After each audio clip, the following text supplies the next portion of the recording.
வணக்க மக்களே. கடலூர் மாவட்டத்தில் இருக்கக்கூடிய லட்சுமி ஐக்கியர்கள் கோயிலுக்கு வந்திருந்தோம். இப்போ இந்த சமயத்தில் மாணவ மாணவிகள் தேர்வு எழுதுவாங்க. அந்த தேர்வில் வெற்றி பெறத்துக்காக அவருடைய தரிசனம் செய்து அர்ச்சனை பண்ணிட்டு வரலாம் வந்துட்டு தேவநாத சுவாமியை தரிசனம் பண்ணிட்டு மேலே சென்றதாக ஒரு 50 படி இருக்கும். அந்த குன்றில் நாங்கள் ஏறினோம். ஏறி உள்ளே போய் பார்க்கும்போது லட்சுமி ஐக்கியருடைய தரிசனம் பார்த்திங்கன்னா ரொம்ப சிறப்பாக இருந்தது.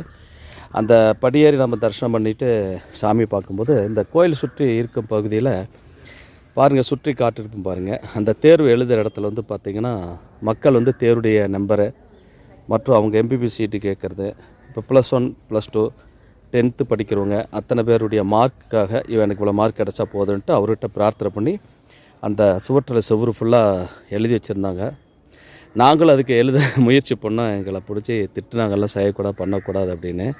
ஏன்னா வருஷம் நாங்கள் பெயிண்ட்டுக்கு மட்டும் கிட்டத்தட்ட 1 கோடி ரூபாய்க்கு மேலே சொல்ல மாட்டோம், எழுதக்கூடாது அப்படின்னாங்க. அதுதான் உண்மையும் கூட. சரி அப்படின்ட்டு எல்லாமே எழுதி வச்சு இது பார்த்தீங்கன்னா எழுதுறது தப்புன்னு கூட நம்ம சொல்லலாங்க. ஆனால் என்னால் தவறுன்னு சொல்ல முடியல.